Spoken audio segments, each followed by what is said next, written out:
అందరికీ నమస్కారం. విషాదం, హాస్పిటల్పై దాడి, 30 మంది కనుమూత. ఈ విషయాలను తెలుసుకుంది వీడియో మీరు కంప్లీట్గా చూడండి. అప్పుడే మీకు కంప్లీట్ ఇన్ఫర్మేషన్ ఏంటో అర్థమవుతుంది. అదేవిధంగా చాలామంది వీడియో చూస్తున్నారు కానీ సబ్స్క్రైబ్ చేసుకోవడం మాత్రం మర్చిపోతున్నారు. దయచేసి సబ్స్క్రైబ్ చేసుకోండి. సబ్స్క్రైబ్ చేసుకోవడం వల్ల నేను చేసే ప్రతి ఒక్క అప్డేట్ మీరు ముందుగానే పొందగలుగుతారు. అదేవిధంగా చాలామంది లైక్ చేయడం మర్చిపోతున్నారు. దయచేసి లైక్ చేయండి. లైక్ చేయడం వల్ల ఈ ఇన్ఫర్మేషన్ వల్ల చాలామంది రీచ్ అయ్యేవాళ్ళు అవుతాం. ఇంకా లేట్ చేయకుండా వీడియోకి వెళ్ళిపోతాం. ఫ్రెండ్స్, ఘోరం జరిగింది. డార్ఫర్ ప్రాంతంలోని ఎల్ ఫాషర్లో ఆసుపత్రిపై డ్రోన్ దాడి జరిగింది. ఈ ఘటనలో సుమారు 30 మంది కన్నుమూశారు. పలువురు గాయపడినట్లు వైద్య రంగాలు వెల్లడించాయి. అత్యవసర సేవలు అందిస్తున్న కేంద్రం ధ్వంసమైంది.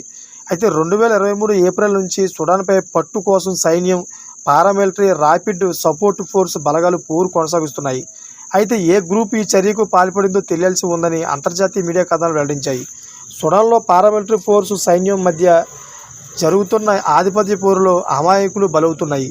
అయితే 2023 ఏప్రిల్ 15వ తేదీ నుంచి మొదలైన ఈ అంతర్యుద్ధంతో వేల సంఖ్యలో మృతి చెందినట్లు పలు నివేదికలు చెబుతున్నాయి. ఆ సంక్షోభాన్ని ఆపేందుకు అంతర్జాతీయంగా పలు దేశాలు ప్రయత్నాలు ఫలించడం లేదు. సుడాన్ ప్రపంచంలోనే పిల్లలలో పోషకాహార లోపం రేటు అత్యధికంగా ఉన్న దేశమని యూనిసెఫ్ గతంలోనే చెప్పిన సంగతి తెలిసిందే. కాగా పిల్లల పాలిట చరిత్రలో ఎన్నడూ లేనంతటి దారుణ సంవత్సరంగా గత ఏడాది నిలిచింది. Future friends, latest updates channel subscribe చేసుకోండి. Thank for watching friends.